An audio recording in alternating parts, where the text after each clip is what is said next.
Tika lungula, tika zododo. Kama pa. Uboti mwana, upesi kumpa ndoki. Sema kama benga mama ndoki, osilika? Ouais, ça va bien maman ndoki na osilika quand même. Et parce que Caligula, bizalelo, yo tangia siko. Yo comme ça so tambola. Caligula siko on benga ndeo Caligula siko. Non, Caligula iza nani Caligula iza nani? Caligula iza moto yo aza ko se comporter mabe. Moto alingi ko sala batu mabe, aza ko zo esengo. Ce que asali moto mabe. Ce que moto na zo nyoka mazoka pasi ya zo seka zo sepela.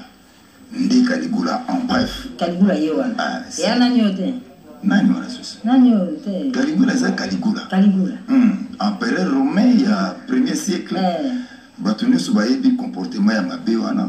Et au jour d'aujourd'hui batunu sosope baza se comporter de la sorte. Ndi en tant que l'homme en miniature.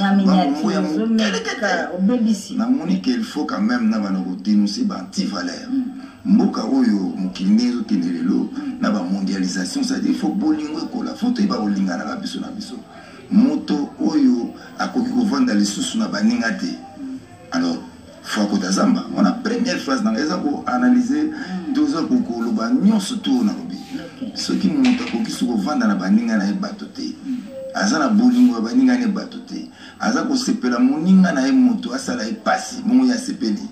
Akotaka zamba tika biso to vanda na bapasi na biso biso batolera matembele na lobi phrase moko na nzembo ngo tato ya utu ko fiba autu olia musuni na ndaku na ye aye ko fiba muku aipa biso batolera matembele to vanda ka poni na ko fiba muko ona po biso batapasi to ka pasi ye mutazolia do isengo na ya mwana ye wana Caligula lia ya ngo bien fiba muku na ona ndaku ye ko fiba mupa biso batolera matembele o ti bona musuni na mikuwa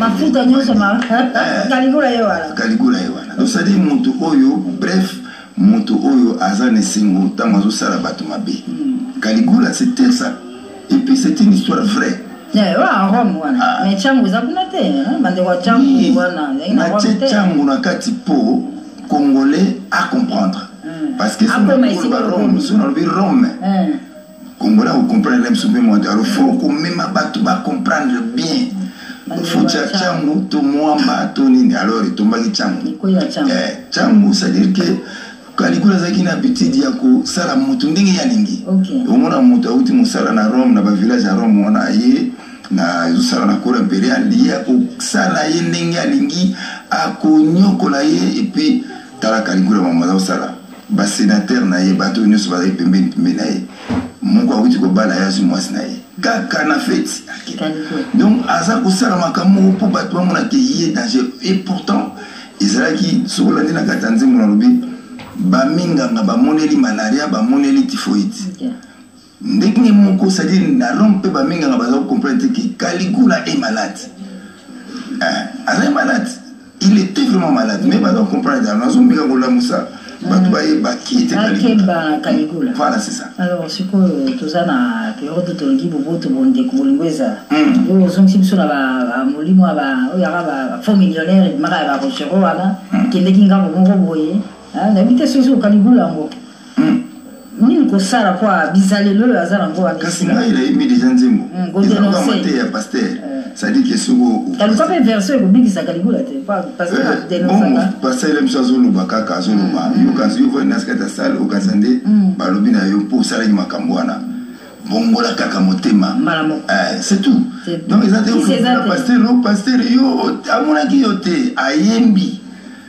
eza mateya yo nde sikoyo ekweli ngai na bongola bisaleli eza mission na ngana nzembo oyo kumema bato na bongola bisaleli balingana tolingana pourquoi il faut sala moninga mabe pourquoi il faut sala bon pourquoi il faut bon mais ninga moninga na omona to ezala bien donc c'est ça en fait mission to objectif qu'on a ngaki na atteindre na Caligula là tu peux yo comprendre de Caligula Félix la monia gangi Caligula ekola tanga oui so la tinga na sali mabe na boye na sali mabe bo ba binga nga Caligula na bongo lesali nga za presse na sali mabe o yipsinga na bongo lesali lia mais Caligula a été prêté c'est pourquoi mon Caligula reine na ye et o melagité de 37 à 41 mabe les kaki allez ba sénateur ba tunaye quoi non toi c'est tout le monde là voilà ce qui Ah bon, là, peut-être là.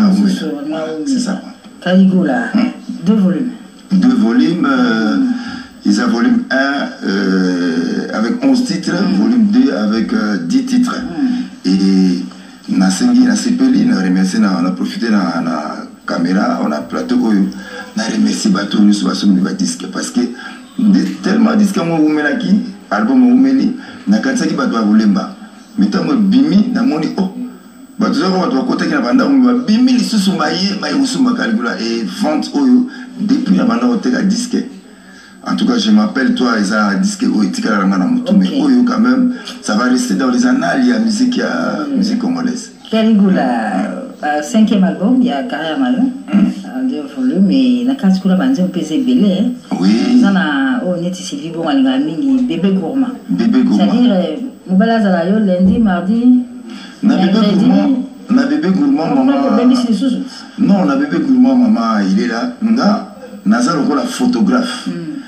Naza ndenge nalobi kaka naza ba mwana mwa mwa ya mukelekete c'est-à-dire na kangi kaka photo na ti bino moko bo meka kozwa explication bo meka ko interpréter mo voilà ndenge moko ba photographe monsieur ya guerre a photographier le monsieur scène moko le très violent mais bino moko ba interpréter na bébé gourmand nazo na photographier scène moko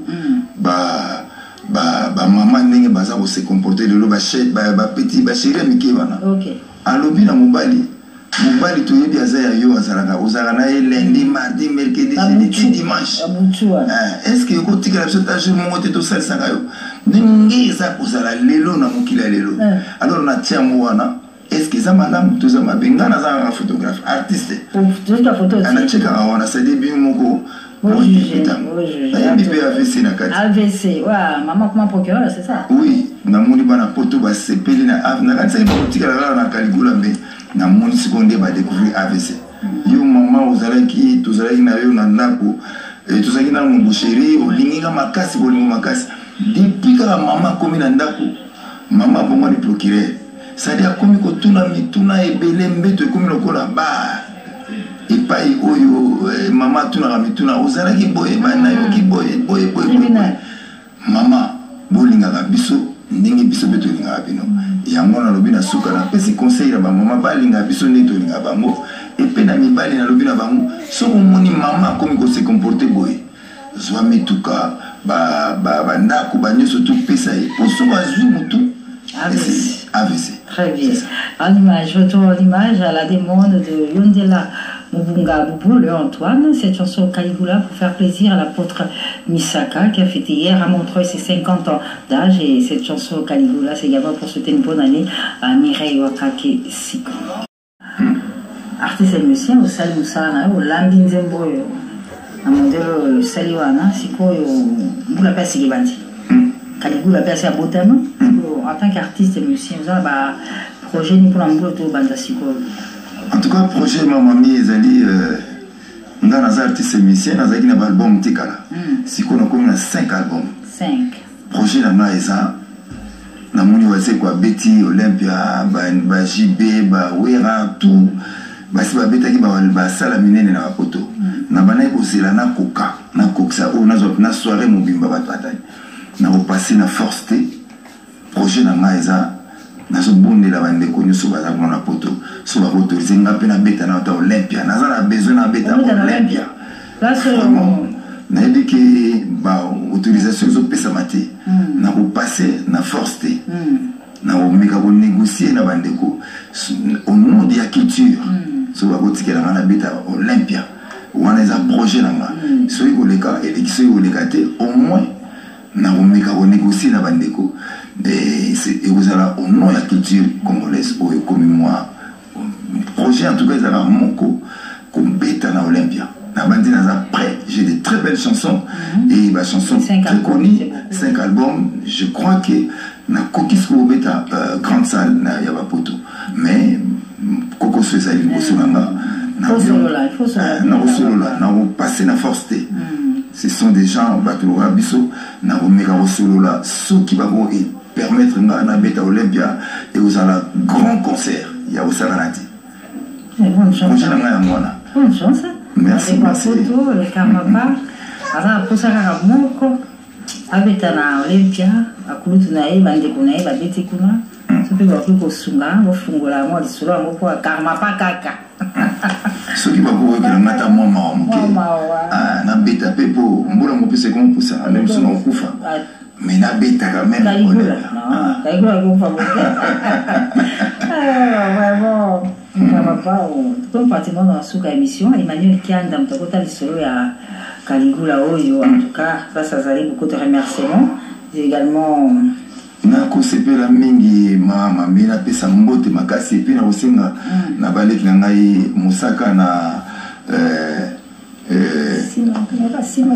Roger soki bakopresente mpe bainformation na bango nayebiki eza temps na nga mais tokopesa bango nakopesaka mbote na Emmanuel Kianda place azali nakopesa mbote na Dikens Dikenda oyo nasaleli nzembo ayebaki na ye te mais na surprendre ye oui et puis na banja sepel nango depuis Dikens Dikenda mbote na yango wana napesi mbote lisusu na Alita Chamal honorable place azali na busani te Jojo Mandi qui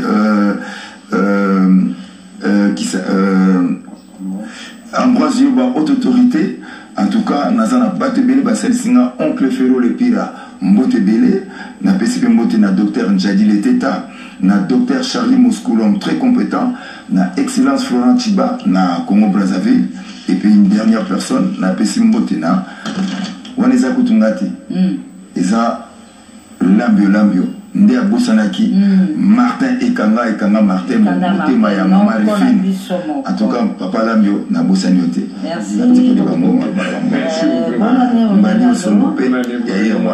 Mosaka on est à la fin de l'émission vous avez une petite information rapport d'abord féliciter les boss Karmapa par rapport à sa chanson. Donc vraiment c'est une chanson éducative quoi. Donc il faut vraiment Mangondi pour chanson en été ajouté quoi. Et par rapport au programme Nabiso et à BCBG, chaque année nous avons une petite réunion à la fin de l'année et papa Chaya profite de la fin de l'année pour remettre ma personnel dans une enveloppe et puis permettre de fêter bien et puis une provision pour qu'on accompagne ma fête. Et du coup, on devait répondre les activités aujourd'hui, mais il y a Rio qui vient de perdre sa maman. Donc, on est censé lui accompagner la douleur. On va répondre un peu plus tard. Et du coup, je présente mes vœux le meilleur à son éminence, maître